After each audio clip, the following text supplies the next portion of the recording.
Student 4.1 के अपन ने 4 सवाल किए थे। पांचवा देखेंगे।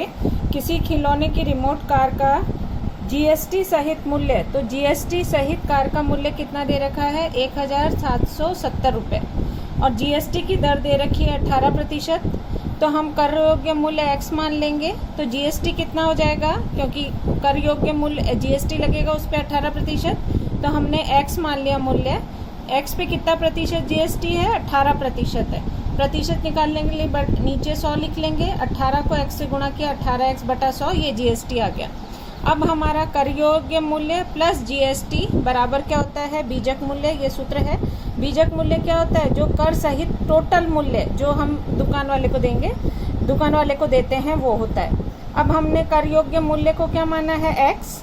यहाँ पर तुम इसको काटोगे तो ये 2 के पहाड़े से कट जाएगा, 2 नम 18 और 2 पंजे 10 और 0, तो 9x बटा 50। ये हमने जीएसटी अभी यहाँ ऊपर निकाला, वो लिख दिया। यहाँ ये तीर्य गुणा होगा तो 50 का x से गुणा हुआ 50x और 9, ठीक है। तो ये हो गया 59x। अब ये जो 59x है वो इधर ही रहेगा और ये 50 इधर चले गया, ये यहाँ तीर्य गुणा होके नीचे चले गया और इसको तुम हल करोगे तो ये आ जाएगा 1500 रुपये।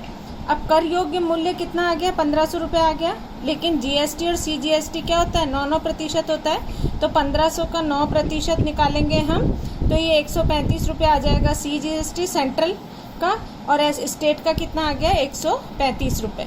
इसी प्रकार छठा जो सवाल है तुम्हारा, टिप टॉप इलेक्ट्रॉनिक्स ने किसी कंपनी को कर सहित 51,200 रुपये कीमत का 1.5 टन का एयर कंडीशनर दिया, तो एयर कंडीशनर का मूल्य कितना है 51,200। सीजीएसटी कितना दे रखा है 14%। एसजीएसटी जितना सीजीएसटी होता है उतना ही एसजीएसटी होता है, और जीएसटी कितना होता है सेंट्रल का और स्टेट का मिल जाता है, तो एसजीएसटी 14% ही होगा और जीएसटी दोनों का मिल जाता है, तो वो हो गया 14 और 14 28%। उसके बाद में कर योग्य मूल्य निकालना है। जैसे हमने ये सवाल हल किया था बिल्कुल सेम वैसा ही सवाल है। हमने x मान लिया, x पर 28%, तो 28x बटा 100। बीजक मूल्य क्या आ गया, कर योग्य मूल्य प्लस जीएसटी बराबर बीजक मूल्य। ये हमने वापस इसमें काट दिया, पहाड़े 2 के पहाड़े से कटेगा तो ये हो गया 14 और ये हो गया 50, फिर कटा 2 सत्ते 14 और ये 25, तो 7x बटा 25। इसको गुणा किया तो 25x प्लस 7x बराबर 51,200, ये रुपये दिया हुआ है तुम्हें। अब यहाँ पे ये इन दोनों को जोड़ोगे तो ये हो गया 32 और ये 25 तीर्य गुणा होकर ऊपर चले गया। इसका हल किया तो ये आ गया हमारा एसी का कर योग्य मूल्य कितना आ गया 40,000 रुपये। इसके आगे तुम्हारे को फिर क्या निकालना है, इसमें सीजीएसटी की कुल राशि कितनी हो जाएगी, 51,200 में से 40,000 घटा देंगे तो 11,200 रुपये आ गई हमारी जीएसटी की कुल राशि।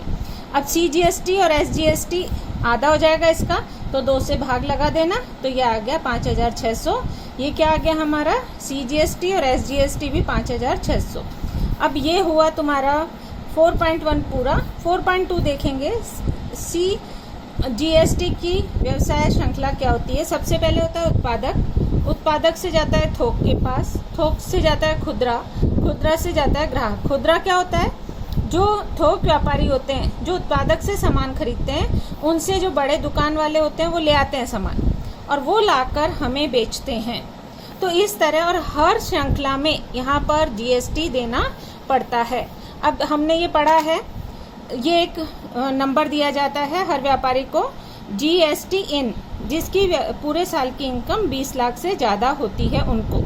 अब इसमें ये जो जीएसटी इन वाले व्यापारी होते हैं वो बिजनेस टू बिजनेस करते हैं, मतलब व्यापारी से व्यापारी को बेचते हैं। जैसे व्यापारी से व्यापारी कैसे हुआ, थोक व्यापारी से खुदरा व्यापारी को।